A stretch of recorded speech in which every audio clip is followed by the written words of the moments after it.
the last one was the Warm up the nature, of human nature. human nature, the nature of life and human nature, which is scary lecture. This lecture seems to be a lot more straightforward, right? Faith and doubt. And we all know about the dichotomy between the two different kinds of faith and the two different kinds of doubt, right? Okay. All right, anyway, so let's just go over a little bit and we'll talk about it. Faith and doubt in truth or distortion. Now, the first 2 pages, before we get into the faith and the doubt sections, are about the fact that our negativities are the source of all of our obstacles and all of our difficulties, which is kind of a mouthful. Very arresting quote at the bottom of page 1. Yeah, the first sentence. Right, I'll read them both. There is no pain that is not in some way the result of some denial of truth and denial of love. There is no pain that is not, in the last analysis, caused by a violation of spiritual law, a basic dishonesty, and somewhere an ill will. Once you fully understand this, you approach a crossroads. Well, that's a lot to take in, isn't it? And I was kind of meditating about what the guy means by pain, right? I mean, there is no pain that is not, in the last analysis, caused by a violation of spiritual law, a basic dishonesty, and somewhere an ill will. So what do we think the guide means by pain? I mean, I don't think the guide means physical pain, or does he? I don't. No, because, well, if you fall down the stairs and you know, break your leg, is this a violation of spiritual law? A basic dishonesty and somewhere an ill will? It depends on the intention. Depends on the intention. I suppose it's much easier to look at it from the point of view of a pain that is, let's say, a pain of regret, that you regret that you didn't do something you should have done, or maybe, as the guy said in the last lecture, you know, the fundamental pain of not fulfilling yourself the way you believed you could, or in other words, the pain of kind of accepting limitations, which don't have to be accepted. So what do you think? Like, so I suppose also I'm another concept of pain is conflict, right? I mean, like a war, or where something is done that violates somebody else's integrity, or where you act out. And that I think is a lot easier to understand in the context of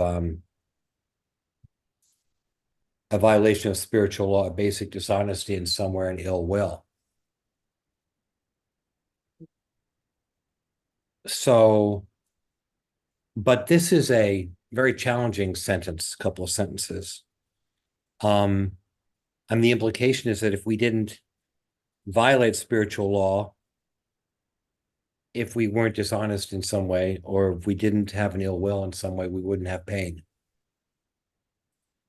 And I guess if you leave physical pain out of that, if you leave physical pain out of that, like I ate too much for dinner, and I think it involves what do you think? physical pain. Yeah, I think it involves all pain, I think including it involves all pain. including physical pain. Yes, because I think mainly the guy refers to emotional or psychological pain, the lack of peace, the lack of harmony in one's life, and just being in that state of uncomfortable state.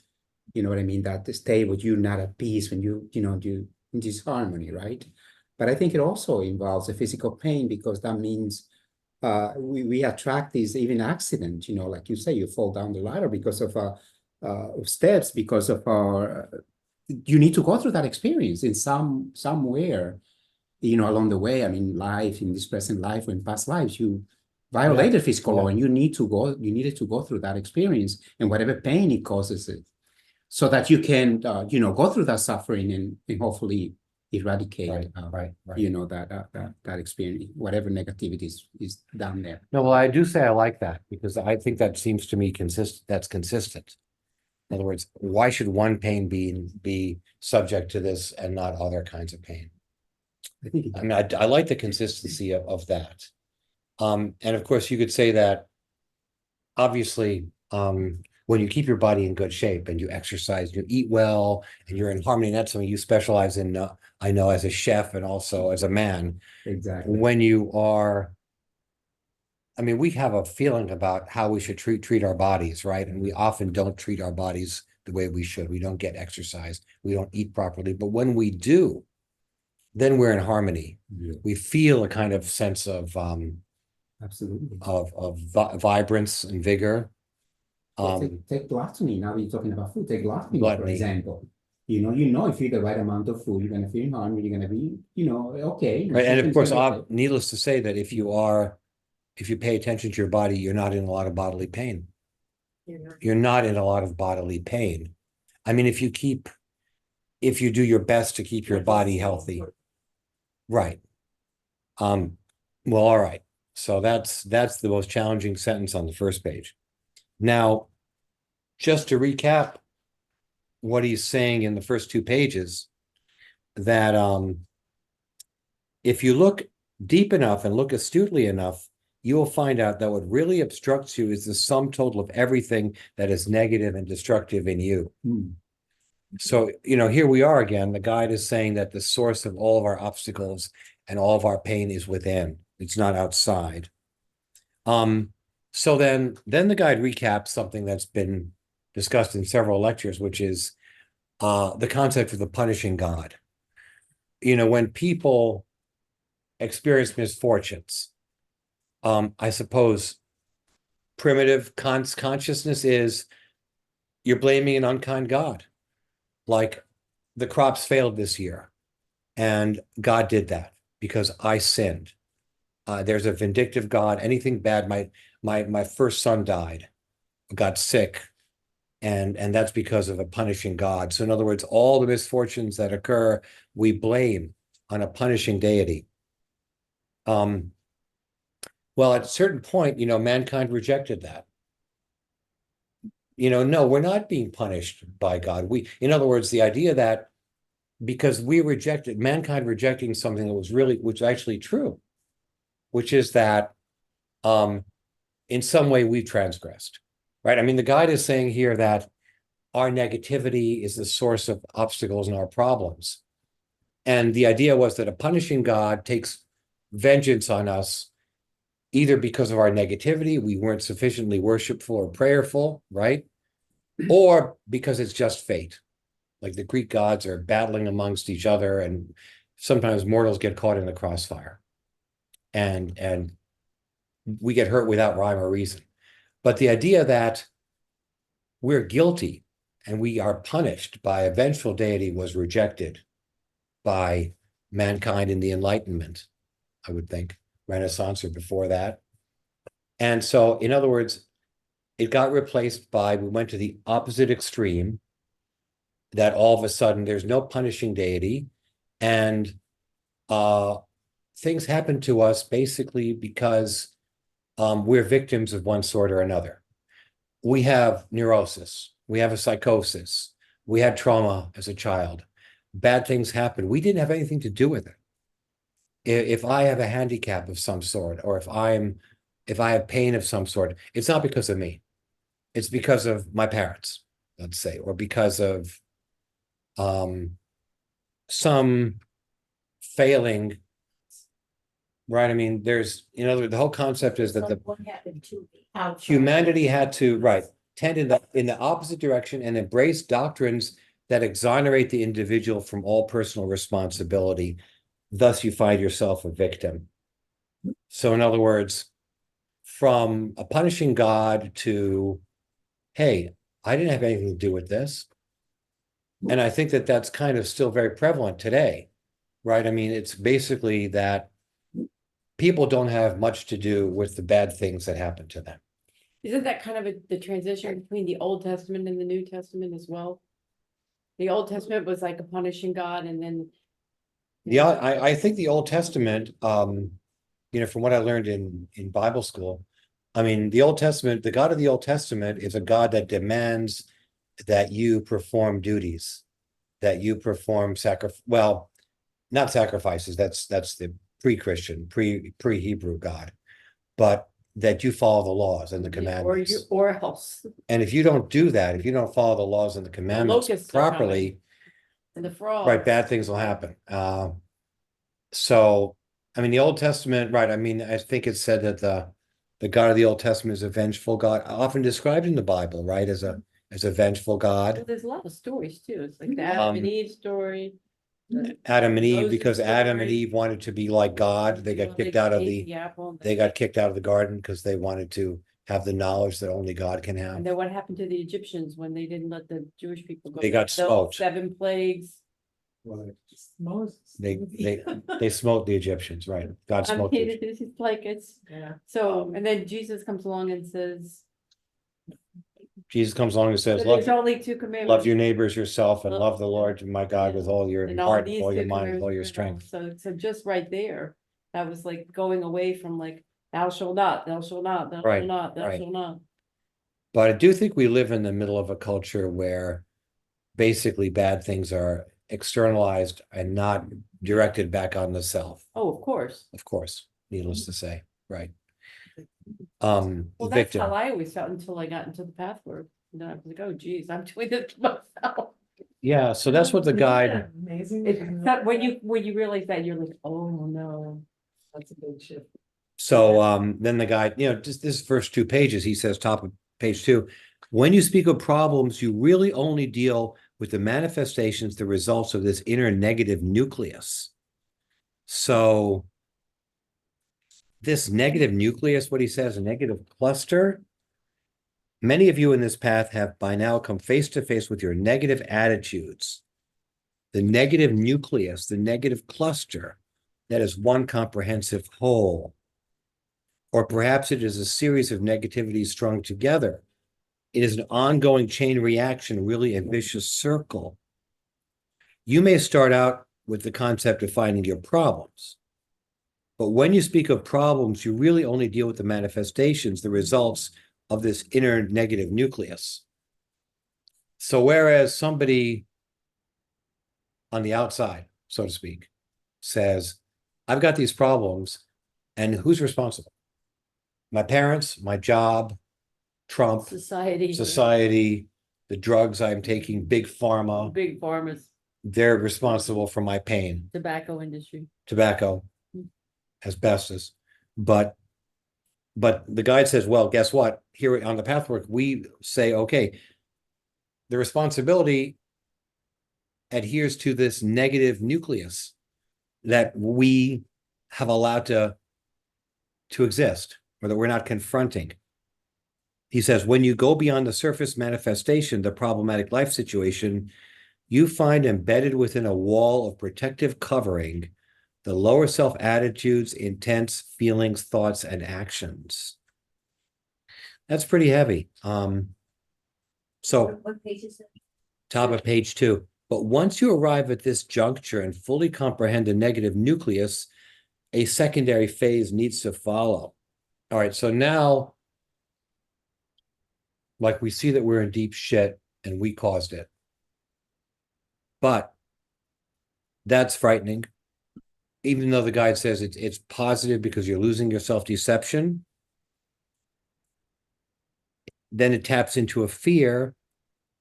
You may not want to not be able to give up what distorts love and truth. A part of you may say, I know I cannot, I do not wish to change. So why would I want to see it? I would rather go on deceiving myself.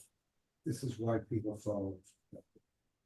So it's like, I've got a choice right now. I can either probe into this negative nucleus, or I can back away, Point fingers. find a comfort zone, point fingers, and go, who me?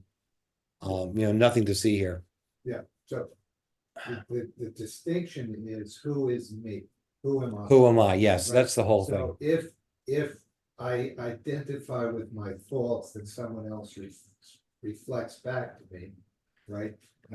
My ego suffering, I might not be able to, but if I have, my self-esteem is basically intact, right? So Tracy says, you're really a slob. Look at your room. Can't you do better than that? If I hear she doesn't love me, she just finds fault with me, right? Then and then I shut off to what she's trying to say to me, which is, you can do better. Look, this is a reflection of your state of mind. Can you So- do a little better? So that's the problem, is that we associate negative feedback with saying, I don't love and approve of you. And we can't take it, and so then we don't want to hear it. Yeah, so first of all, we have to have the gumption to look at that negative nucleus, right? And to basically not believe that, quote unquote, I do not wish to change, but believe that it's important to try to see it. And like you said, Joel, if sometimes I'm thinking the whole thing comes down to the shift of perception between the ego and the higher self. What's the difference between the two ways to see things? Yes. Whereas the ego is insecure, fearful, it holds on, it grabs. The higher self surrenders, the higher self accepts, the higher self has faith, which is defined, later on. So then he says, if you work sufficiently on the path to admit these resistances, to question the misconceptions, to work on them, to meditate, to make commitments toward a new way of being, to ask the inner grace of God to help you change. And I might add, so much change has already taken place. You know this. Quite a few of you feel renewed in a way that you would never have believed possible. Life, inwardly and outwardly, is an entirely new, joyful, rich experience beyond your wildest fantasies. I'm not sure about that. That's pretty tall order. Because my wildest fantasies are, well, That's a really. Are wild.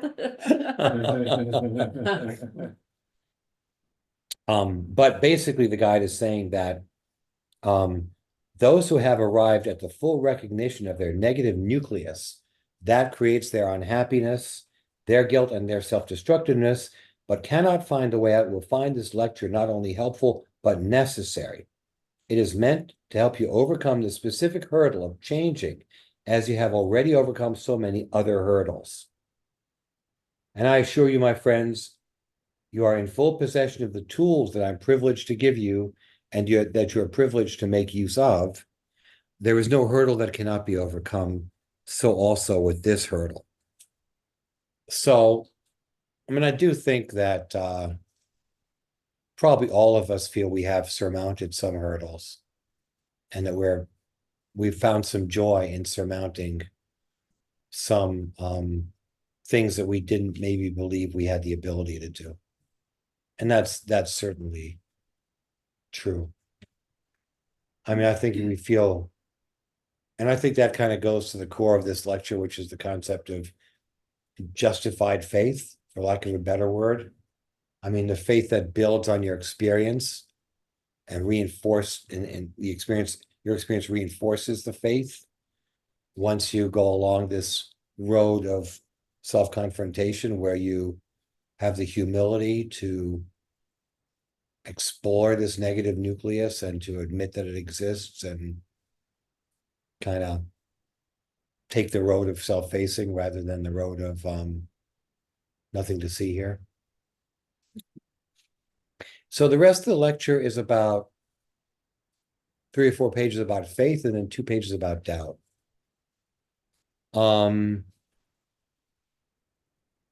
Now, this is pretty familiar to a lot of us, that obviously, beginning at page 3, the idea that faith is something for people who are credulous or gullible is a common concept, right?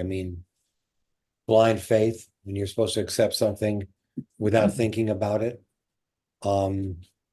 See, it's kind of a paradox, because on the one hand, you take a leap of faith, you take a leap of courage. that is an expression of faith. On the other hand, you don't want to deliberately blind yourself or delude yourself.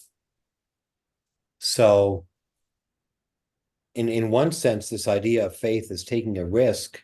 And what do they say, right? Fools rush in where angels fear to tread. Sometimes an act of faith is just that. But this concept of if you're supposed to have faith, it means you're gullible, you'll fall for anything, is obviously not what the guide means by faith. If faith were a gullible lack of discrimination, then of course the intelligent person would rightly guard against anything that might resemble faith. For you do not want to be gullible, you do not want to be stupid, you do not want to believe in something that has no substance in reality and cannot ever be experienced as truth. Yet, unless you leap into the unknown, no expansion and no change can ever come to pass. Anyway, so then the guide outlines the 4 steps of finding faith. First one being to contemplate a new way of functioning. I mean, I guess it's easy to see this as a concept when you look at psychological issues, like, I can't assert myself at work, let's say. Oh, Susan's here. There she is.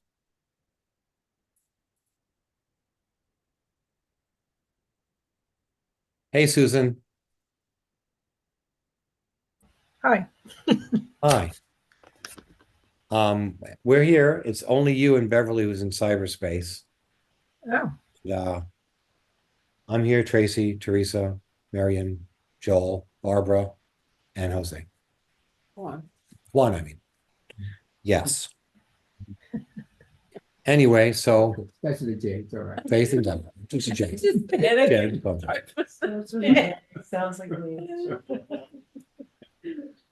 And we're just talking about the 4 steps. Addison's here too. Just left out. Yeah.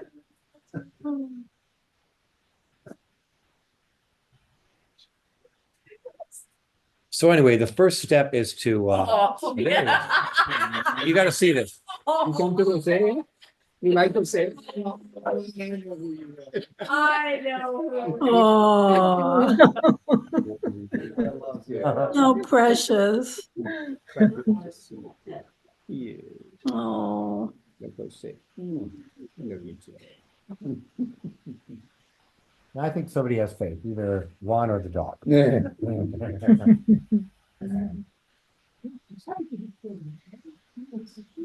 Anyway, so the 4 stages of faith. Now, what are they? First, you try to believe that something is actually possible that you didn't think was possible before.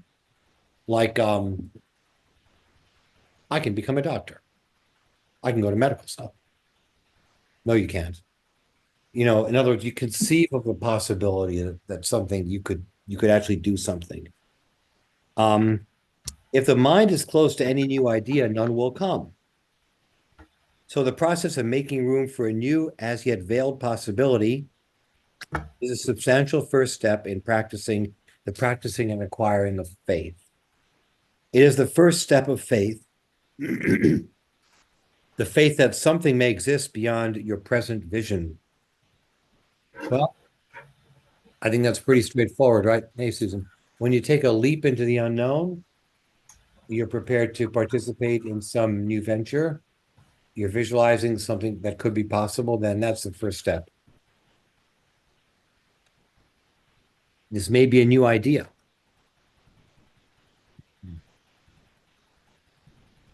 For example, you say, I recognize the old way of functioning as being destructive, negative, undesirable for myself and others. It cannot be either the self or others, it can only be both. I do not know yet that there is another way, and if there is, how it would be. I do not feel such a new modality, but perhaps there is another way. Perhaps I am indeed an expression of a divine reality that dwells deep in me, even if I've not yet experienced myself as a divine reality. So, as the guy says, next paragraph, this is highly realistic. it is also most effective meditation. He also says it's the indispensable attitude that every serious scientist pursues. Yet it is precisely the scientifically minded who hold faith in ill repute because they have encountered the false version of it. So, whereas the scientist is discovering new realities, those realities are based on his scientific knowledge and I guess also his willingness to take a leap that maybe new ideas and new concepts could be applicable to whatever he's studying. So here's another example the guide gives. If you find yourself secure only if you issue negative judgments, if you hate and put down others, you can apply this first step. You can consider that maybe there is another way and open yourself to new insights. I'll read it again. If you find yourself secure only if you issue forth negative judgments, if you hate and put down others, you can apply this first step. You can consider that maybe there is another way and open yourself to new insights. Yeah, so it's like even the attitudes toward others can be questioned. Yeah, for example, like, you know, my boss at the union calls the bosses dirty, rotten bastards. Maybe they aren't all dirty, rotten bastards. Anyway. Perhaps they know So, He was in the paper. yeah, he was in the He paper. said that he was sad for that the chairman of the EMT, not the chairman, the president of the EMT was not the meeting. I was surprised to see that. I have my doubts, yeah. All right, what's the second step? Politics need. The second step requires more of a leap. In the second step, you allow the divine self to supply the answer. So you're no longer letting the ego determine how you will approach the situation. You are trying to drop down and surrender and allow the higher self to talk to you, to manifest. If you take this step sincerely, with this leap, you open yourself in the divine to the divine ground within you, so it can supply the knowledge your intellect cannot find. To recapitulate, the first step is to make room for a modality other than the negative one you have discovered. In the second step, you allow the divine self to supply the answer. If you take this step sincerely, you will catch occasional glimpses into the divine self within, how it is, how it feels, how it operates. Then you will forget again and be hurled back into the old pseudo security of your negativity. Again and again, you have to grope your way back through these changes until, in order to make this newly glimpsed reality your own and into a permanent home ground, you undertake an even greater leap of courage and honesty, which is the third step. That is, quote, yes, I have experienced something new, but I'm not yet able to hold on to it. It is not yet my own permanent ground. To make it my ground, I fully surrender to the greater reality in the universe. I let go of the known safety valves, the familiar ego habits of finding security and self-fulfillment in at least partially negative ways. I surrender to the divine power and let it guide me. I dedicate my life to truth and love for its own sake. This is the big leap, a leap that must be repeated many times until it is no leap at all. And you realize that it only seemed that way in the imaginary separation of the little ego. And which is the big leap, Alan? Would I dedicate my life to truth and love for its own sake? Yes. So that is a beautifully written paragraph. To the divine power, yeah. And that is, of course, hard to do. And I think that the guide truthfully says that we're oscillating back and forth between the ability to do that and the fear of that, not being able to, right? We are kind of back and forth. And the goal is to be there more of the time.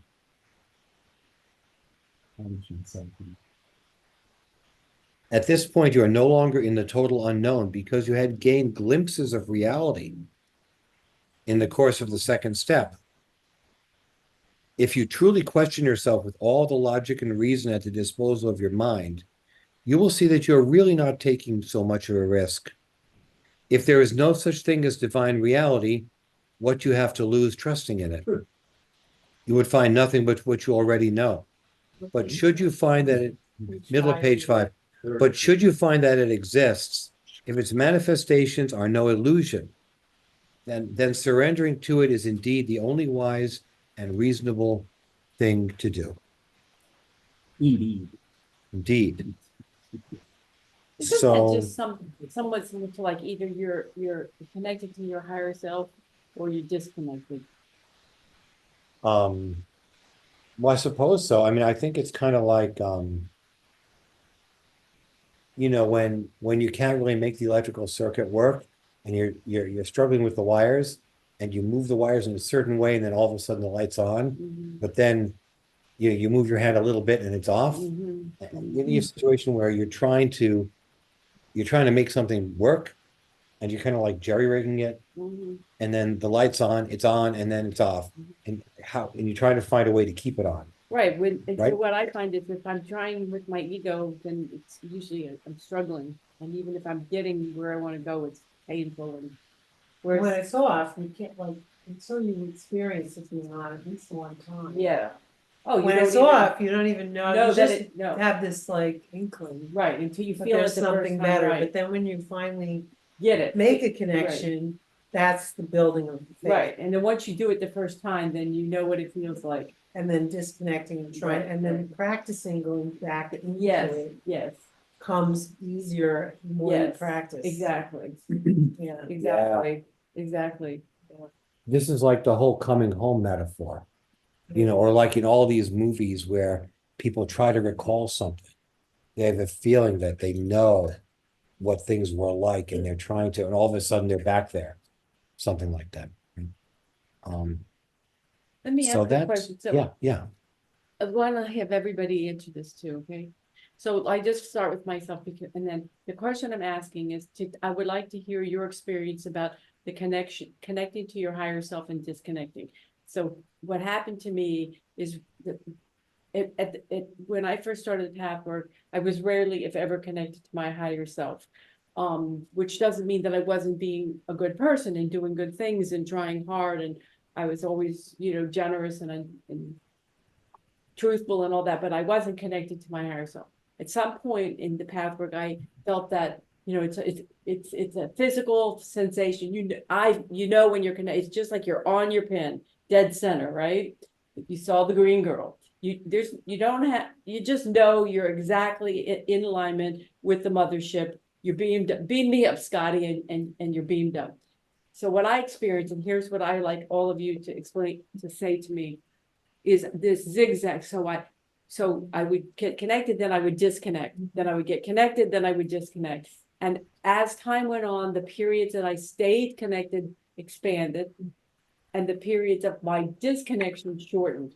So at the beginning, maybe I was only connected, here, there, and everywhere. And the rest of the time I was going about my business, being a lawyer and slaying dragons, and working for corporate America. But as I went through so in 10 years, I've been doing Path for 10 years, nothing compared to, I know what you've been doing it, all of you, but so then just little bit by little bit by little bit, I just noticed that I was more in the connected state than not. And when I'm not in the connected state, I know it instantly and I don't feel right at all. And I'm aware of it instantly. And then I try to get back to my higher self. So now, can you just all tell me how your experience was with getting connected to your higher self, and then like every one of you tell me how it was for you? Or who wants to go first? I've interrupted you. No, that's a really good idea. Okay, So who wants to talk about that? Marion? and you probably 50 years ago were experiencing what I'm talking about. Yes, so I think I'll address more of my now. because what describes me is I so rely on the characteristics of the personality defense of reason, will, and emotion. This is where my self-compassion has come from, because I was born with that characteristic of being the nice girl, the good girl, trying to be pleasant and good and so forth. And then that getting me in trouble because the unconscious level was hatred, anger, blame, complaints. And so in working on myself, that had to come out. And so it's like, so that tendency, that personality structure is always going to be there the whole life. So that's a lot of freedom for me of knowing that, of when I am authentic with good boundaries. If I'm meeting somebody new or somebody maybe who's even a little annoying, how to process. So that's come from years of learning what to do with the lower self, the judgmental self, the ego self.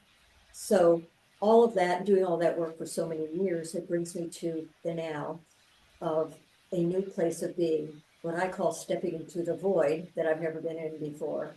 And it scares me. It's what the guide is talking about, that stepping into the new, the void, So I have on my daily, my little to-do list, when I fall off, I have what I call my toolbox, how to get back on. Yes. So everybody, and I don't do all of it every day. Some is my meditation. Some is I do what's called instant impact breathing, in and out, Yeah. quickly 10 times to reduce anxiety. I've been told to do that 10 times, brings it down. So then that brought me to looking at how often I rely on anxiety, just a couple of years ago, to get me, if I'm going to a meeting or have to have an appointment, I leave my getting ready to kind of the last minute to get me hurried up and be in anxiety. And so at some point, because I have a higher self, everybody awakens at some point, even if it's not this lifetime, everybody does. So I do I have in this lifetime. And that is like, oh, I notice. Well, who's the noticer? Right, observer. right, that's the observer, It's the spirit. right, right. But how So- much of the time how much time in your average day do you spend disconnected from your higher self at this point? Kind of what you said, off, on, off, on. If I'm in a So every meditation- day at some point you're off your pin and Every day, and Yes. it's faster and more rapid. then you go off or you get back Then on? I go off and get back on. Yeah, yeah, uh-huh. And so I use those tools to get back on. Right, Nature, the most direct Right. connection with the divine is Right. nature and the Definitely, arts. So I get to Central Park and lay on a rock and look at a tree, and I have my favorite trees I hug and send down into Mother Earth. So I'm using my energy. I know how to clear my energy field. And the other is that being more the emotion type, it's important for me to release my negative thoughts I get out my hitting bat Yeah, and I talk to God and I say, I'm so-and-so has triggered something in me. Mhm. Nobody causes my negativity, Right. no one. Mhm. It's triggered and I'm now going to release it so I may be filled, what's been stored in here, with your light, love, and life. So can you ever go Then through I a whole get it. day without disconnecting at this point? No, because the either. only way one does that is the final merging of God realization into oneness with God. And Well, that would I'm be not- permanent, but like get through a whole day without falling off your pin. no, I don't think that that's what I'm to do. I think I'm to be with the higher self, lower self, and I don't have a mask anymore. My defenses have been ripped away, Yeah. but I have a higher self and a lower self, because the lower self is the gateway to a deeper connection to the divine. Mhm. Every lower self quality has a That's true. divine aspect. Oh, yeah, yeah. So it comes up rapidly Right. so that I may go through that tunnel Mhm. of, if I'm feeling judgmental, angry, annoyed or whatever, it has a higher self aspect and I can ask. Yeah. I can ask for that to be revealed to me. Okay. Thank All you, right, Mary. who else? Somebody else. Everybody, please. Barbara? Oh, Yeah, I don't know. I mean, this question, about like being, like in the zone. Yeah. Or whatever, I don't really think about that. I mean, maybe I'm at a different, place, and, maybe particularly like right now, it's 1.5 years since my husband died. And incidentally, I don't know if you all remember, we did this exact lecture 1 year ago. we did. And I remember it because I remember talking about it and you even saying, I remember. I do. Anyway, I have a, Well, I guess we needed to do it again. yes, exactly. All right. I do.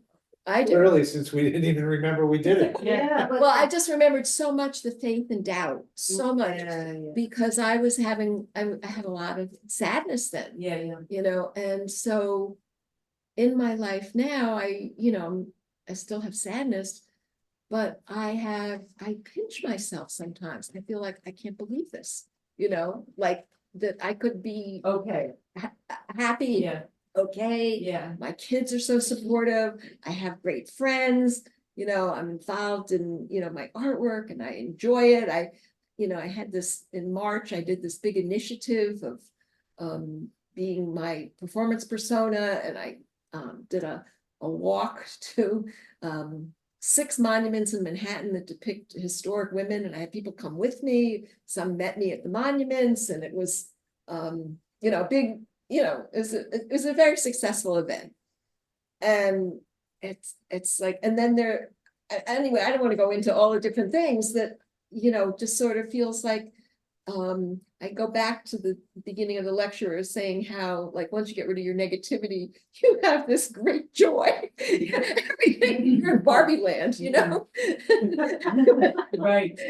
So Speaking of women, we're in the. I don't know if I think about, like higher self or, ego or this or that. It's more like, oh, I feel kind of happy, or conversely, when negative things happen to me, like yesterday, when I got a letter from the IRS saying I owe $5,000 that I already paid, I got really angry, but I felt okay, I'll deal with it. I'll figure it out, or, and it worked out, I was able to,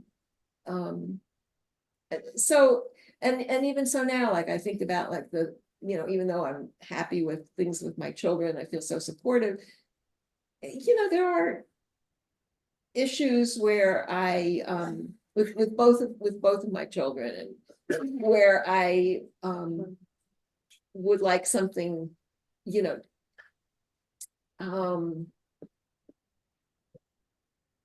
like more contact, more truth. And I feel like this is like weird, but not weird. This idea that maybe in my life I may have another partner, that like, where I didn't think that was ever anything, but now it feels like, I'm going to be open to that. And it's not going to make me more sad. And it's, but it's, sort of like this possibility that, I could have that kind of happiness. So I don't know, when you say like being on, like higher self or not, I more have this feeling when I'm with people that I want to make a difference, want to, be positive. Yeah. Be in truth. I think it's like those places, when you talk in the beginning of the lecture about the punishing God versus, how, causing your own pain. The thing that I got the most from the Pathwork was always this idea of self-responsibility.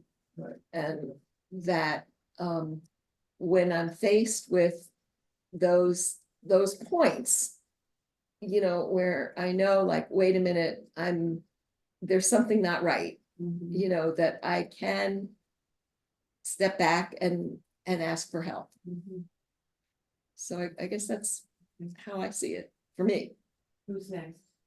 I want everybody. I'll go. Okay. Yeah, I think it's a great question. I mean, Yeah, it's just, That's the center of the lecture. Well, it's just so Yeah. fascinating to me Yeah, is to hear how. level that we are at. Yeah. A very beautiful So- exercise. You mentioned Green Girl. That is really for me the moment that I You woke went- up. because I always knew I accepted the idea of self-responsibility. And when you were talking about pain in the beginning, I was thinking of like emotional suffering, like internal suffering, not physical pain, not, but I always, before Pathwork and when I was younger, I would always think somebody was causing me pain. Right. Somebody else's. And then when I started reading Pathwork and studying this, I accepted that I was responsible for I was the creator of my life. But I didn't really get it at a deeper level, so I had this relationship that was a negative relationship, and when I went through that experience where I actually saw that, yes, I could see I was causing that pain. I was being negative, purposely hurtful, negative intention at a deeper level. That like opened it up for me, right? Because then before that, I knew it in my head and I kept talking it and thinking about But it. you didn't feel it I until didn't that day in get the it. car. I didn't get it. Once until you I felt it, and once you feel it, you're that's like you've gone through a looking glass somehow, because you don't Yeah. go, You can't go back. you can't go back. But you lose it, you go Yeah, out of it, yeah, you go in it. But I just had another recent thing that was sort of like the next, when you talk about the spiral of, growth or deepening, where I was struggling with my siblings. I had this whole thing and I was kind of connected to that relationship, but not 100%. And anyway, I had this experience where like one of my images is about being included. Like I always felt like I needed to be included or I wouldn't be loved, or I was annihilation if I wasn't included in the family. So I had this thing going on with my siblings. And I didn't have it when we were younger. I don't know where it popped up, but it was sort of related to this relationship with my sister as well. It was part of it. But the split I felt and the being disconnected from my family felt like it was growing, and I just didn't know what to do about it. I was doing forcing current, that wasn't working, I'm a will type. So everything I was trying, I would try people pleasing, I would try, whatever. Anyway, I couldn't get through it. And I would sit with it and still nothing changed. And then I just recently had an experience where so we all take turns taking care of my mom now, and two of my siblings are living there with her. And then I go in every 5 weeks and do dinner. So it was my turn to do dinner, and a bunch of there's 9 of us together. There's a lot of people, a lot of complexity and different relationship stuff. And anyway, my one brother was having a gathering, and he said, my mother had been ill the night before, so they weren't going to invite her. So then he said, so we're all going to go to my house. So could you stay home and watch Mom? So it was almost like, Yeah. whoa. So I had the week before that, I had a session with my helper, and I was talking to him about it, and I was saying how I always am not included. And he said, well, why? And I said, something happened. And he said, well, why would you expect them to act any differently?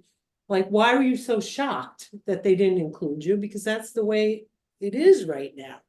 So I think of Eckhart Tolle accepting what is now, not expecting something to be different than what it is, so in that moment when he texted me and said, can you stay home and take care of Mom? We're all having a party without you. And I this little light bulb that went off that said, why would I expect anything different? That I know I know somehow I'm part of the creation of this separation and the way it is.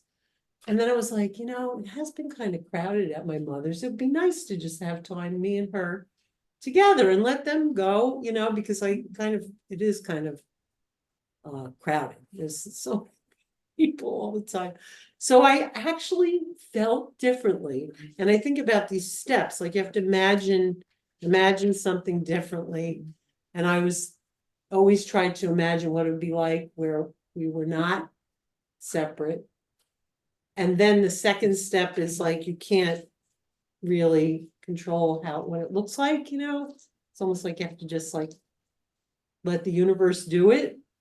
But once I accepted the way it was, and I was okay, and I actually really felt nice about it. Like, I was like, oh, sure, I'll stay home with mom.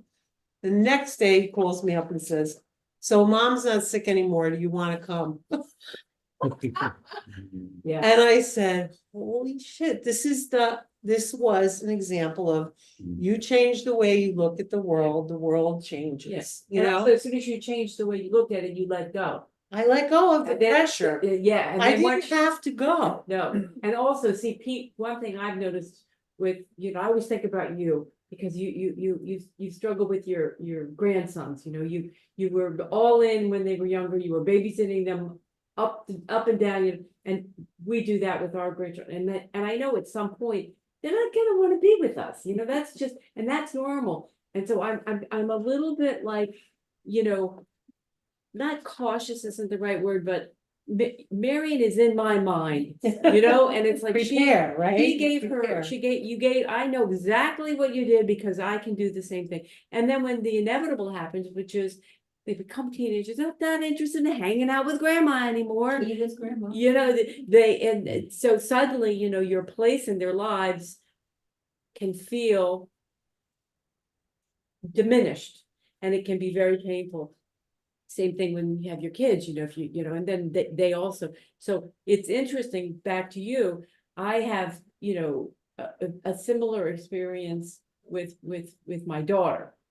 And the more I emotionally just let go, the more she's calling me, can you do this, can you do that? So, but because people feel that energy, you see. I know. Because you don't have to say As anything. soon as I said, It's- sure, it- and yeah. I really meant it, But it was You the say, "Oh, energy, sure." because there's that energy, so there's almost like this, and that's the forcing current, which can expel the very thing that you want, whether it's a relationship with a person or you're trying to achieve something, it wasn't What- sure, what but I a- hate your guts. yeah.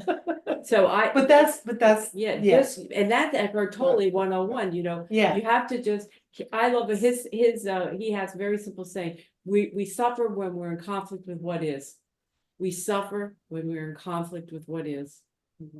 So but I like the steps thing too. Yeah, because- well, Because the awakening isn't like that. No. You have to, it's gradual. It's like, oh yeah, it could be something better. yeah, Oh yeah, yeah, well, maybe I have to sort of trust that maybe I don't know what that is, like Yeah. it's so gradual, and I just feel the spiral of the deepening of the understanding of it. Yeah. This was big. I feel so much better, like Of the course. joy. yeah. Oh my God, I'm not worried about it No, anymore. And I was no. like, Because You know, we're all like that as kids, you don't want to be left out of the birthday Yeah, party, you yeah, want yeah, yeah. kids to be playing on the playground, Yeah. you can't play. I mean, so I think those are all deep-seated, And feelings. the other thing I noticed too, that is every time I go through this, right before the shift is the worst, they Yes. talk about the Darkest before dawn, yeah, Like I was really like, oh, feeling really suffering over Yeah, it, right. And then all of a sudden, You you surrendered, Yeah. you did an Eckhart Tolle, you Yeah. surrendered. and then that And was then it. suddenly, the shift- because that just is like releases that energy that you're no longer doing this, you're like this.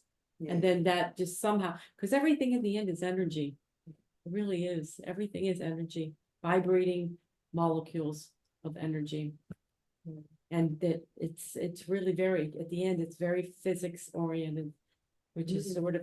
I Of had- the out of, like you Yeah. were talking about in and Yeah, out. but The my, lower self is Yeah. like that place where you're. oh, well, yeah. And You're then the all the higher energy, self is yeah. once you let go, then you Yeah. feel like you can feel the higher self like Yes. flow. I feel expanded. Yes, because you're Yeah. vibrating at a completely different frequency.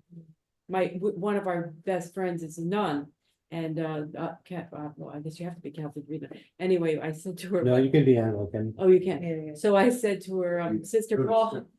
Paul, I said, is it my imagination? I said, is spirituality and physics are at their apex the same? She goes, oh, yeah. Yeah. But to Actually- me, it was like, I always thought it was like spirituality at this end, science at this end. And then I realized, and Einstein figured that out right at the end of his Well, life. actually, on the Pathwork, at the Pathwork, International, wasn't there a presentation on that by Jack London? Oh, I don't know. Mhm. About physics and Spirituality. spirituality and All right, we have- energy. 3 men should- left to you should speak. look at Who's it. going? Yeah. All right, I can give it a try. So, I was just trying to think about whether there's a way to get centered for your day. When I wake up, unfortunately, I usually pick up the phone and look at the latest news. And it Oh. will irritate you. Hey, trailed off, I could hear. I mean, I was saying that I often get up and look at the latest news on my phone. Which will set him off on the wrong foot. But I mean, to cut to the chase, I feel like, when I feel there's a conflict, and I feel tense, like I was supposed to, not to go into too much detail, make something happen for my girlfriend and fix something that was maybe not going to work out. And I get really tense and worked up. Am I going to be able to do this? And then I come to a point where I surrender and I go, let God's will be done. I'm going to give it my best. And whatever happens, happens. It's okay. So, and I find myself coming to that faster in my life about many things. Like I no longer have to insist that it be my way. So I guess I'm in the stage where I do have faith. I've seen that this has worked. And the other way of not having faith and holding on tightly is basically anxiety producing and just a bad vibe. You don't want to stay in there. Right. So I am more able to, I feel like when I feel things getting cloudy, I can short circuit. It's like the famous cloud buster, that John Barakos had at the center, where it was the Wilhelm Reich had this thing that it was a bunch of hollow metal tubes, but when you pointed it up at the sky, if it was cloudy, the clouds would actually part and the clouds would like open up at that area. Sounds pretty bizarre, but I did see it work a couple of times. So in other words, yeah, there's something that when you see things start congealing and start getting heavy, all of a sudden you have a different perception. You look at it, hey, wait a second, I'm looking at this the wrong way. And then things lighten up because your will, your forcing is no longer. And I guess another way to put that is that you have faith. So I do feel grateful that I can let things go. And I guess that means I have more faith. Yeah. I just wanted to add that when you were talking, I remember when in the part of the lecture where it said you don't want to let go. I still have a lot of that, like where that negative, like I just really want to hold on to it. And it's fear based. I think that's like the second phase or whatever. About the stages, but sometimes, like even when I'm suffering, it's like, but if I let it go, I have to trust.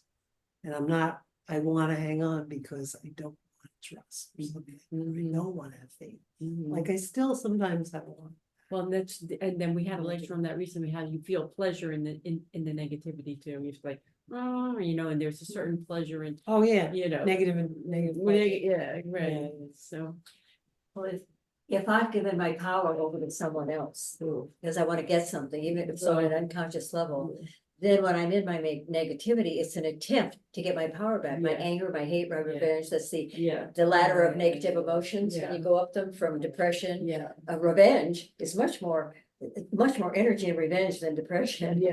But I tell myself, don't stay in that too long. Go on up next to hatred and anger, and until finally I can get up to joy. But I can't go from despair to joy in a snap of a finger.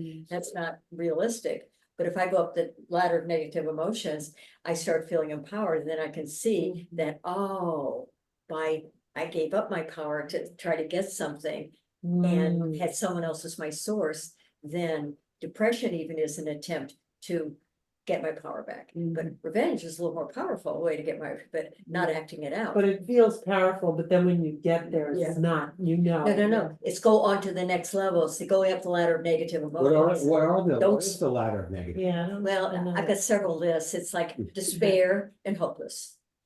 Then revenge. And then maybe hatred. And maybe anger. Frustration. I may not have everyone, but frustration, and then some interest, How about kind of flexibility? exploration interest until all going up to, let's say, happiness and love and joy. But not staying in each one very long. Don't indulge in each one, go through each one to get up to joy. All right, Cool. Juan or Joel? I can go first and then I go last. You have to stop me because. Go ahead, Paul. I mean, to me, this. Go ahead, Juan. Yeah, thank you. Oh, you like this bunch? Oh, this lecture is Why don't incredibly. you just show the annotated lecture? you Yeah. can do to Our friends in Yeah, cyberspace. I Check this could, out. right? Yeah. All right. Yeah, you can see how much it means to me by all Are you those gonna answer- by those highlights. You're gonna answer my question? Yes, I am Okay. going to that, but I I'm gonna. see you looking at your. I know, no, no, but But but I want to beat around the bush a little bit before I go to your question. I knew it, I Yeah. could spell it Yeah. coming. You started looking at that. No, I want to, because, this lecture actually, to me, I have never really, I think with this lecture, I can convince the most obtuse, the most, how you say, disbeliever person or the most atheist person, that there exists, because the guy explained so vividly, so specifically, what faith is, what real faith is. So, anyway, so I gotta get to your question, right? Because okay, well, personally, I feel as I read it, I see this lecture, I read this lecture on November 2017. And at that level, I wrote footnote right next to it. It's like, okay, I feel that I am here at this level. This is at the third level that he describes here. And then I wrote on the fourth, we haven't get to that yet. And I wrote, well, I'm not here yet. This was in 2017. This is in 2017 that I wrote, I was on the third level, Yeah. or I felt that I Yeah. was. And then, but then I kept reading, and then I wrote another footnote on the fourth level, which you haven't over yet. Mhm. And I said, but I'm not here yet, But then now when I read the lecture again, I feel that I am here at the fourth level. Mhm. So that's how blessed I feel. Mhm. This is just my feeling again, But the way he described the whole 4 steps is wonderful, and I think that. But I personally think that there is actually a first stage, because I cannot go to, in order for you to even have the desire to inquire further. I mean, as you know, most of us, or most people, the way I feel, are very entertained, with the material world, careers, and, life, and having wives and kids and houses and new cars, and you name it. They're distracted with these things. So they are not even interested in talking about faith or anything like this. So to me, that's the first stage, opening, something needs to happen in your life to cause you illness, or, lose most of your wealth or whatever. Some suffering, some kind of something that causes you. My girlfriend, who's a doctor, she says there are 2 things that bring people to earth. Mhm. One is pregnancy, and the other is a cancer diagnosis. Well, there you go. Yeah, Oh. something like this. Yeah, well, that's kind of like one of the very painful things. Yeah. So, in my opinion, that's that need to be before you actually before you can actually make yourself receptive to welcome this possibility that there may be something else out there, outside from the material world that we can see, perceive, and touch and feel with our 5 senses. But anyway, as for me personally, I really feel that I am at this point of my life, because of course I have gone through many growing stages. I mean, as you know, I gave up my jobs over almost 6 years ago, full-time job as a chef in a largest hotel in New York, and to dedicate myself, to commit myself entirely to this side work. So I've been at it forever, night and day, morning and night, and you name it. So my time is all into this self-growth. And I do have, my routine, my exercises that, there's meditation, there's prayer, there is certain routine that I go through the day that roots me in this center that I feel that I am in right now, or at this point of my life. So I honestly feel that I am centered in the highest self at this point of my life. That doesn't mean that I still don't experience those periods when I am not, when I say center in the highest self, I mean I'm constantly in that state of peace and joy and harmony. And there is nothing like throwing me off of this. And even when it happens, I can observe myself like from a distance and see myself deviating from this state. I am at a point now where I can just see when apart from, that I know that this person feeling and behaving like this or feeling whatever is not the real me. Yeah, so you instantly get into your observer. Yeah, yourself. I didn't. absolutely. That's Yeah, right. instantly. I instantly feel and But you you're know, describing how you Mhm. the state you're in now, but I really want to understand the transition from the state, the prior state to the state you're in now. Like, what was the transition like? Like when I describe my transition of mm, connection, disconnection, connection, disconnection, longer periods of Yeah. connection, less periods of, that's what I'm okay, really interested in knowing gotcha. the- Yeah, how to get how because at this point I can see most of us are functioning from our Okay. higher self most of the time. Of course, we get thrown off for an Yeah. instant and then you say, Or you you're do in- it effortlessly. But what was it like Yeah, during okay. that period where you were transitioning? Yeah, I get it. Yeah. What did Well, it feel I like? pretty much like most of you guys, there was time on and off. First, I was very much reliant on the externals and, on all the superficial stuff and materials in this, that, and the other. But and I even remember, I even was afraid of saying, may God will be done. Because I was afraid, I don't know, well, God may want me, Right? I don't know, I'm not sure that, God's will is gonna be really what I want. Yeah. What makes me feel secure. Yeah. Yeah, That's the punishing God you're Yeah. afraid of. yeah. I was afraid of that, so I was like, oh, may God will be done, but then, That is first. yeah, I have reservation with that, yeah. So And you felt the in and out, in and out. yeah, that's how it Well, I is. It's guess- up and down, you connect and you disconnect. But if you establish like regular practice, like meditation, helps you incredibly with this, and prayer, Yeah. of course, You have your tools, she has. Yeah, I mean, and- everybody. And, but yours was in and out too, until you kind of went through the looking glass that day in the park. Yeah, I mean, that just really No, that was a big, like, huge.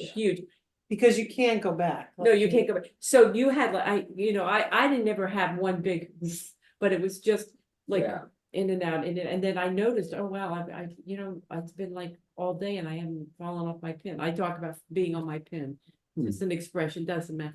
And I was like, wow, I didn't fall off my pin.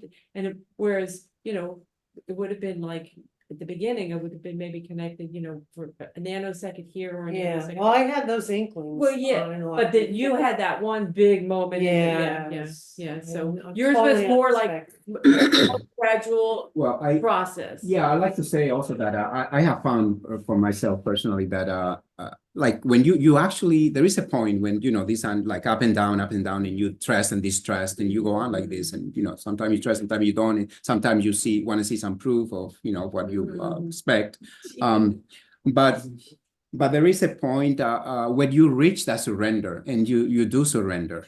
You surrender to you reach that surrender, and you actually do give into the the higher self, because that's what surrender is. You give, you trust that there is something greater than you out there, Yes. and you give into that Yes. with the trust and faith that it has your highest interest Which in, is sort of highest good in mind, just right? let go and But I realized that even after you take that step of that leap of into the surrender, it's a process. yeah. You don't totally, it's a growing, evolving Right, process, right. even in that You didn't just surrender. boom. Yeah. We didn't But do it that increases before we woke as up you in the trust and morning. surrender more and more. For me, You just it's keep very slow. Yes. increasing. Yes. So yeah, so that was my share.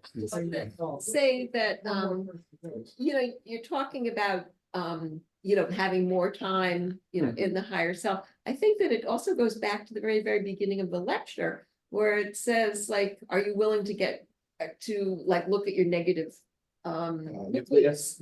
Yeah, and that are you willing to give it up? Give up all the, Yeah. all the pleasure of blaming everybody else. Yeah. Exactly. Well, that's the process, yeah. Great fun. There's a pleasure of pointing fingers at everybody. Yeah, I mean, and the protection. Because it frees you from that Even responsibility. in the not, when it's not even personal, like blaming Trump for everything. Within a certain. Oh, it's important. Oh. Negativity. Are That's we great. gonna hear about that? Sorry. I don't have a lot to say. I'm. I know your feelings about it. Do you? Yeah. You're I specifically would the last say time. that I'm mostly at peace. And when I do fall off, which does happen, and I'm not enlightened, I don't feel like I'm liberated, but I feel like I'm very close. Amen. So therefore, there are certainly times where, I'm angry or, I've got unrealistic expectations. I'm in my lower self, and it can happen just like that. Oh, boy, I certainly know. Oops. Yeah, just ask your spouse. Oh, me too. So- Yeah, It's okay. But, Thank God you have each other. you have a good tool, Tracy, that you taught me, which is, may I reconnect with my higher self now, Yes. right? And keep asking. And so that's a very good tool. Beautiful. And then just, like Marion, I have my toolbox. And there's a lot of, I've developed many different tools over the years. And so mercifully, I'm able to get out of my lower self pretty quickly. And able to take, responsibility to look, to work on what is it that I'm missing that I still need to uncover? How am I creating my own difficult self-responsibility and trying to learn from this expression of my lower self when it happens. one thing I've noticed lately is that when I go off you disconnect, which happens all the time, every day, every day, I immediately slide into my observer self. What you just described, I immediately oh, well, look at you. Right. Sorry, look at you, Tracy. I immediately slide out of my, almost like I slide out of my being, and I'm looking at this person, this poor schmuck, who's now like upset because, so-and-so wasn't nice to me, or, whatever it is. And I'm able to just separate, almost instantly go into the observer self. As soon as you do that, when you're in the observer self, you still see that person struggling, and you realize that person is you. But there's like this there's a cushion between you as the observer self and you as the poor struggling, human being still suffering, and you see, but and this is to Barbara's point, you're not, just because you're sad, that doesn't mean you're not in your higher self.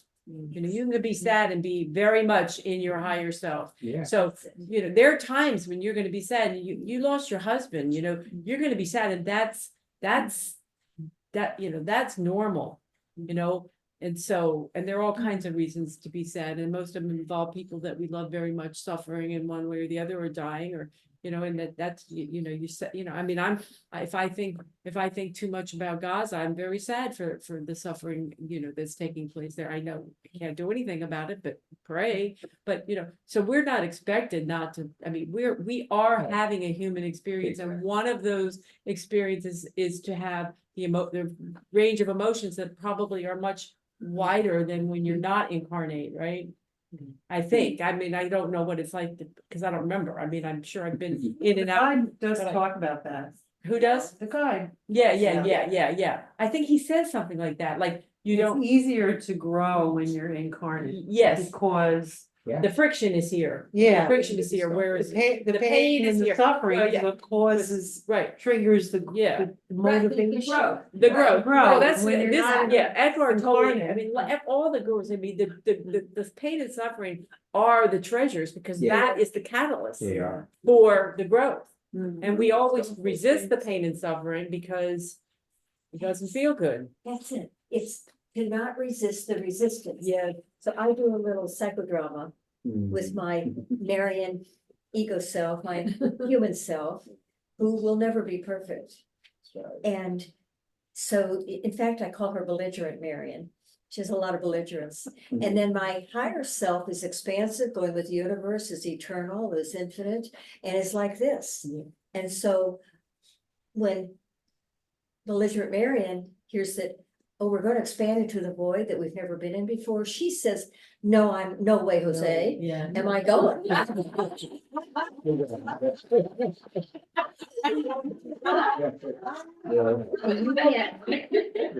Good one. And you can't make me go there, and I won't. Yeah. This is painful, but it's more familiar, and I'm Yeah. not going there with Yeah. you, and you Yes. might make me, Yeah. go. So this awakens in me my empathy toward her rather than Yes. my criticizer. Yeah. Not to resist the resistance. Every time I have an expansive thought or whatever, oh, I gotta be aware of how the resistance is gonna come up, Yeah. rather than it's never gonna come up. Yeah. No, as long as I have a human ego here, Yeah. it's not totally dissolved into the Right.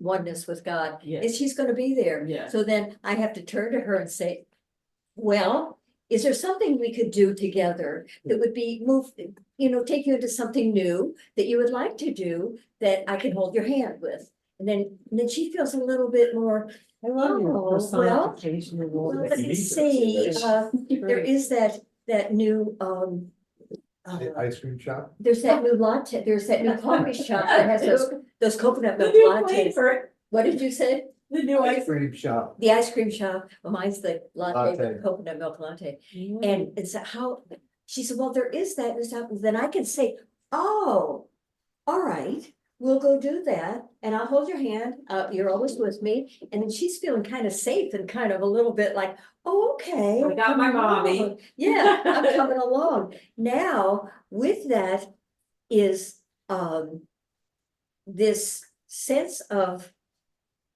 when I listen to her, but don't give her the power, she's an entree to a real need. I've been working real hard. I've been dusting, cleaning, all kinds of stuff, and I need to take a break and have a latte. So I'm not giving up something by pleasing her. She's a gateway. Okay. She doesn't run the show. Mm. I have her hand, but I listen to her. And that way, Telling you I am, something. but She's trying to tell you something. Yeah. yes. Mhm. That, A hey, part no of it way is- am I doing, so I can tell whenever I have an inspirational thought, it's like, okay, belligerent Marion's gonna be in there giving her 2 cents about this thing, I better find out what she has to say. And then in reporting it down, so everything's designed to take me to God. So when I have my complaining sessions throughout the day, because that's good for me to bring that up, and I'm telling God, wow, all my complaints lead me to God. All my nastiness brings me to God. So it's what the guide says, the entree to the unitive state of oneness is the balance of the opposites, Yes. pain and Yeah. pleasure, Mm. happiness and Yes, unhappiness. yes, yes. So when I'm standing by the reservoir in Central Park, looking at the ducks and the birds and the trees, and I'm feeling this joy, I can feel that little pain, doesn't have a voice, but I can feel it energetically kind of flow through me. It's there. I'm not bothered by it. It's like, it's there. It's just kind of there floating, and I'm in the joy of seeing those ducks. But it's there, however, it's there. But it's not an either or, it's an and. And, It's yeah, an and. yeah. Yeah, Joe. No, not me. How about Susan? Oh, yes, you ladies in cyberspace, Yes. what do you say? Susan or Beverly? Do you want to go first, Bev? No, Just thought I'd thank ask. you. I appreciate your being polite. It's fine. Um, You stay where you are. I just- so yeah, I have so many thoughts about this. And I see that when I am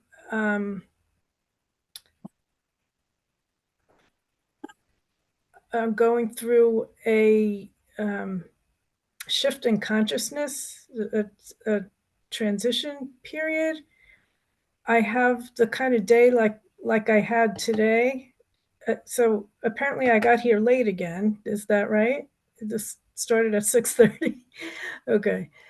so prior to this, I went to a tutoring session that wasn't happening this week, and I knew that the kid was going to be out of town, but I showed up there anyway. I had the person who was supposed to come and clean my house called to say that she was running late, and I had her down for tomorrow afternoon. And she, I said, sorry, because I have tutoring, so there's not enough time for you to come now. And it was just like this one thing after the other. Like it's hard for me to maintain my like a stable sense in the material world when this spiritual shift is happening in my head. But a lot has been happening since just before my sister passed. And what I've been finding is that both I am seeing I'm able to look at the more negative aspects of my personality now and see that they are the very things that I see in other people that irritate me the most. And Yeah. and I am in peace and happier most of the time now. So and I am spending a lot of time. I'm doing A Course in Miracles again, and I've had like a couple of experiences during therapeutic touch and waking up in the morning where I've had like my sister, my best friend, people who have passed who are coming to me and telling me things like you need to focus on the things that make you happy in life instead of focusing on, like, I used to think like what was going to make my life better was when things turn around and my sisters and their families, you know, want me back in their lives again. And like now I just have this, it's like it talked about, like, I don't know what it's going to look like, but I know things are going to be very different from now on. You know, I there's no going back to this old picture. And and I'm open to that, and it's scary in some aspects, but there's a lot of faith, so that it's good. And I am so grateful for the Pathwork, and that I was able to at least make most of this meeting today. And I'm hoping to actually be able to come in person one of these days. It was just, too much happening this week. But, Well, we'd love to see you in person. Great. yeah, I really look forward to meeting all of you in person finally.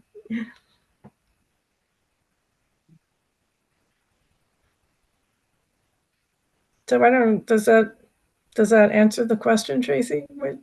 Yeah, no, and it really I know it resonated with me. It was very similar to what you were saying about when you just said, okay, I'll stay with mom. I've had a lot of experiences lately with my daughter. I mean, I think, you and your grandchildren, there's opportunity you know, with the close relationship. It's just a friend or something, and for whatever reason, they don't really want to be with you, or they lose it. Okay, you know, but if it's somebody that you know, like your family, it's a pain, and so that's I could just feel it. I can't even put it into words what you said. But it was very similar to what you said, and I know what you with what my own experience.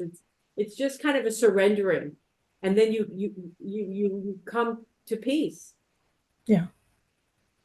Because it kind of connects to what you were saying about the mirroring, how the people that you Oh, yeah, that's a don't big one. like, you're ending up seeing that reflecting back to you.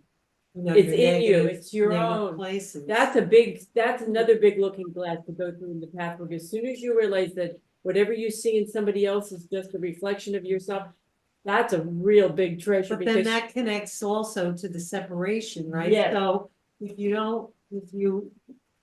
it's like, Yeah. creating the separation between people is just a reflection of the separation Yes. from yourself. Yes. So like with my sister-in-law, who we were like identical twins in our negativity, we were mirroring each other like so crazy for so long.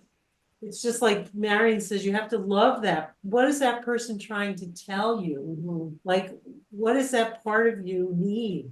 You know, learn to love that. And then you create you close the gap inside yourself, and that closes the gap externally. It's like, it's all the same thing. It's on a macro level, or it's it's very. When you brought that mirroring up, though, I can see how that's connected to the whole. Yeah, definitely. Thing of. That's a big one when you start realizing that what really pisses you off with somebody else is just a reflection of something in yourself. That's another one of the gates. When once you know it to be true, there is no going back from it. And this is where, because I don't pop out of those things because I have some pleasure, and we address that energetically about negative pleasure. We don't just give it up so fast. So I'm very judgmental and you know, and knocking somebody else down inside of me. I don't want to give it up right away. And because there's some pleasure, I may not have anything else to bring in to have pleasure to take place of it yet. So when I talk to my God self, it's the self and other. It's like, that is my salvation, my gratitude, because I didn't turn to God. I don't try to be better, be good and nice. I just say, hey, I don't want to give this up yet. I'm having a good time with it. And I don't know quite what to do. I can't just, use my will to do this. So I'm putting it in your lap. And so I'm finding that everything I go through gets turned over. So therefore, everything, all of my little pettiness, my big pettiness, it all brings me to God. So that's where it is. That's where the joy is that relationship. And nobody can take that from me. No one. Yeah. And for me, it's less that I'm enjoying it. It's like been kind of a shock. Yes. I remember a number of years ago, I was like, I'm controlling. Oh my God. I had no idea. And recently it's been like, oh, I am really judgmental. It's a shock when you Like I thought it was just that's why I can't stand judgmental people, like, yeah, because that's me and I can't stand that about myself, but I couldn't see it. I know. No, it's all, yeah. Once you get that piece, that's a big piece. And there Last but not least, she's. is a distinction. I want to bring that out because the lecture, The Power of the Word, brings us out the language we use. And something Yes. that I got a lot of help with was that I have judgmental qualities rather than I am judgmental. Because whatever you say after I am comes following you and will give you more of it. That is so true. Yeah, thank you for that reminder. Yes, because I am one with God, and that is the only I am there is. I am. So I just want to say that from a loving place, because then it's much easier. Oh, I have that quality in myself of judgmentalness. Oh, I have this, or I'm feeling not who you fear, are. not I am afraid. Right. I feel afraid. Oh, Yes. It can move. Right. But I am, is like, that's gonna keep saying, well, I'll give you more of that. I'll Yeah. give you more if I'm Yeah. afraid. Yeah. That is so important in our practice in here. Yeah. Good tip. Yeah, no, that's very. All right, Yeah.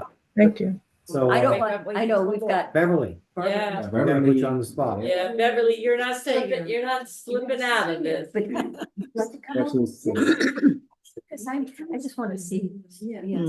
Well, Stay here. well, one thing I've gotten from Pathwork is very clearly I've gotten from Pathwork is that I'm responsible for everything. Which, like I said last month, I'm still not happy about that, but I'm very clear on it.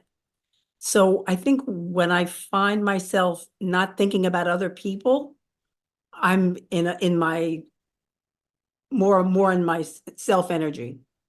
But when I start thinking about myself or in my life or things I don't like, then I can slip into that lower self.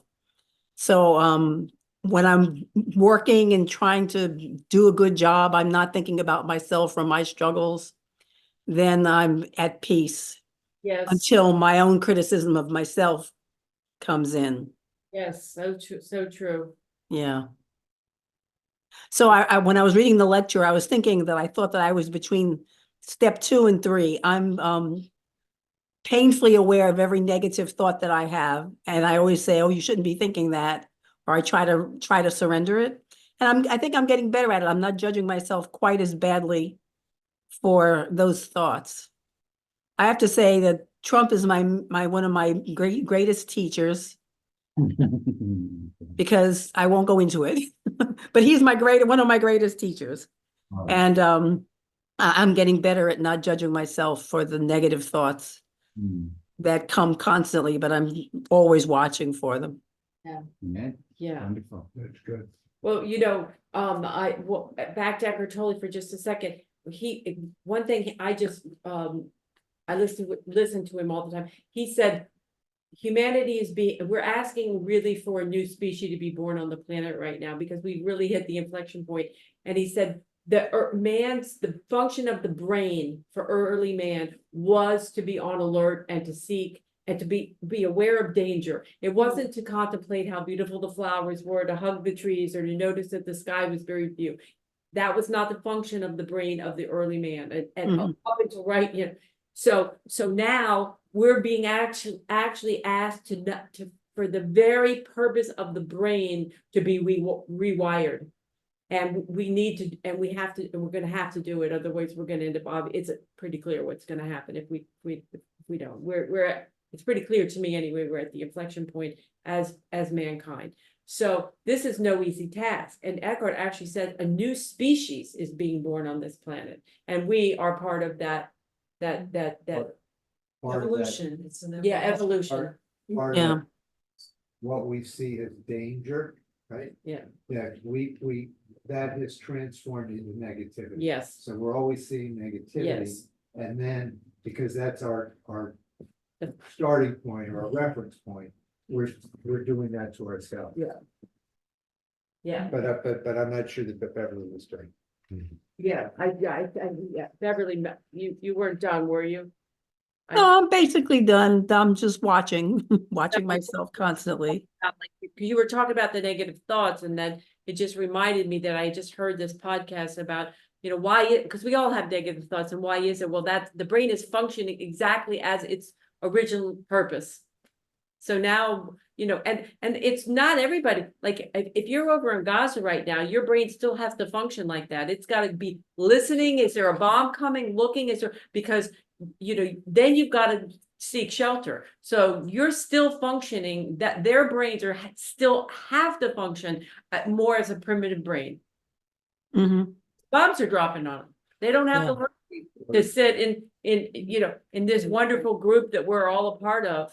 And we wouldn't either if the bombs were dropping out here on Park Avenue. We'd be listening and wondering whether we need to get to the basement and how fast can we get down there. So I think it's a difficult transition for path workers and anybody who follows this spiritual path, because when you finally face the negativity in yourself, what comes right into your face is that you have negative thoughts. Right. I thought when I first started, I thought I was the worst person in the world until I started admitting about my negative thoughts to other people, and then people would, oh yeah, me too. No, because I think the more you see it, the less it exists. exactly, and the more you observe it, the more it, as Mary would say, it pixelates, you know? Yeah. One of the first things I read in the Pathwork was a sentence: the mere observations of one's faults will cause them to, it's not pixelate, no. Dissipate? It's one of the first sentences I read. Yeah. It's so And true. actually, that It's is like a if I'm- physics thing. It is Yes, very and true. that's a physics It is thing. very true. It's like if you. It is true. If you kind of strike out at me a little bit, punch at me, then I'm punching you back. Yeah. So punch at me with your fist and I'm back. We Yeah. both got two cracked fists. Yeah. But if you sort of come at me a little bit and I align with you, Yeah. like in Tai Chi or whatever, Yeah. and we go like this, Yeah. it just dissipates. Yeah, Mm. yeah, And so yeah, it's yeah, Kind yeah. of that is the concept. So yeah, for every action, going there's an with- equal and yes, opposite reaction, yes. you know, so. But if you go with it, Right. it dissipates Right. that energy, that oppositional energy. Yes, it does. Yeah. And that's why Eckhart again, he's always said, nothing will make a person's lower self come back to play than another person's lower self. I Right, think he exactly. calls it the pain body, but it's the same thing. The power of consciousness, of being conscious, that consciousness is a very powerful thing. So once you become aware and conscious of something and you focus your attention on that, it goes. Because consciousness is like a powerful light, Yes, yes. Yeah. Okay, so shall we talk about the rest of the lecture just a little bit? Or is it time for our meditation? Well, Juan, I feel it's very wonderful if you're at the fourth stage, because that's pretty wonderful. Yeah, it is, That is super great. I'm sorry I interrupted you. What you have gained remains your reality. You know it is more real than anything else that you have ever experienced and known. Even if you lose this good state temporarily and must revert in the spiral movement to the residues of negativity, at this stage, you always know that which is real and that which is false. Yes. Yeah. Well, God bless you. This is super good. It's a wonderful thing. Yeah. It's a lot of work though to get there. Yeah, man. And to maintain it, And then in the last section about doubts, the guide is kind of throwing out some doubts that are very prevalent, right? Talk about when people deny the value of a spiritual path of self-confrontation. What's that? Although possibly not the existence of God, this too harbors the hope that such confrontation can be avoided is unnecessary. Doubt of this kind is seldom doubted. It is always justified with, this happens to be my belief, which is just as good as yours. So, yeah, for the first one, you would, for example, you doubt the existence of a superior intelligence, of your creative universal spirit. With this attitude, your claim is that you doubt, but you really mean that you know it does not exist, which of course is impossible. Right. You cannot know this. Right. So you basically proclaim that no universal intelligence, no God actually exists. Right. You also not into then. If you doubt something that you do not want to know, then your doubt is dishonest. This wrong kind of doubt has a lot in common with the wrong kind of faith. Both are governed by wishful thinking. Yeah. And to quote the famous detective Robert Ironside, the problem with believing something that isn't so is you keep asking yourself questions you can't answer. Yeah. So if you don't want to know, if you doubt something you don't want to know, then your doubt is dishonest. If you doubt others, rather than your own motivations, distortions, and opinions, your subjective judgments and negativities, you deny the truth in yourself. Only when you are in your truth can you lose the self-doubt that gnaws behind the suspicious and suspicions and doubts you harbor about others. This projected self-doubt must not be confused with true intuition and perception, which feels very differently and leads to a very different expression and interchange. If you use pseudo-intelligence to substantiate your doubts, distrusts, and suspicions, in order to avoid the discomfort of self-confrontation, you create a greater split between you and reality, and therefore between you and truth. Thus, you manufacture suffering and discontent and a vague unease you cannot pinpoint. So then, at the end, the guide says, there is a key to how you can always find the unity, the right faith, and right doubt, and thereby come out of ill-placed faith and ill-placed doubt. That key I have given you. It is your dedication to truth and love. Long before you experience and therefore believe in a divine spirit that governs and dwells in all that is, you can safely use truth and love as your guideposts, as your directives to govern your life. To surrender to let go of something untruthful and unloving, into that which is truthful and loving. As you make truth and love the center of everything you do, you will experience the living God within, the strength, the health, and the know-how to solve all of your problems and to get out of the negativities you seem locked into, unable to give up. That venture in faith is the movement that combines faith and doubt as one complementing whole in the service of truth and love.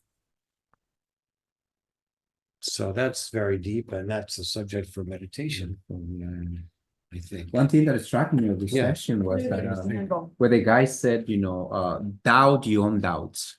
Right. Doubt your doubts, So I never saw doubt in that way, It's like, okay, when I think I know something, or when I am doubting something, that question that, what is the reason of it?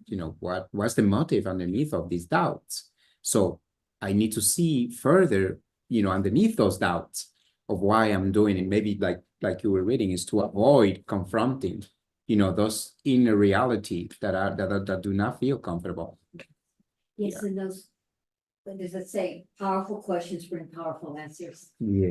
Being in the questioning is so important, what you're saying. Yeah. Be in the questioning. Yes, it is. Yeah, it's a beautiful method to reach to connect with our love and truth that the guide explains here. Yeah. Okay. All right, so let me have the candle. Yeah, and then you can turn the light out once you read your, Okay, and I guess we can take the books out. okay. Got it?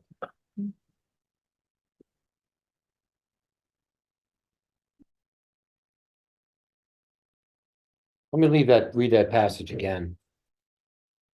Yeah. Meditation.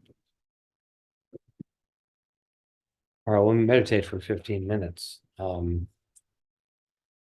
As you make truth and love the center of everything you do, you will experience the living God within, the strength, the health, and the know-how to solve all your problems and to get out of the negativities you seem locked into, unable to give up.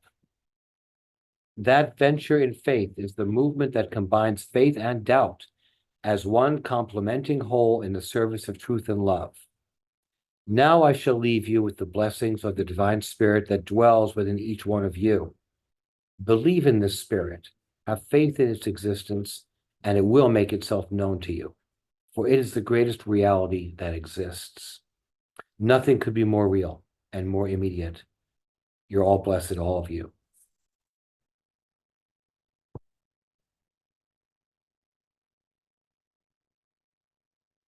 That dark enough for you, let me know. That's good. That's good.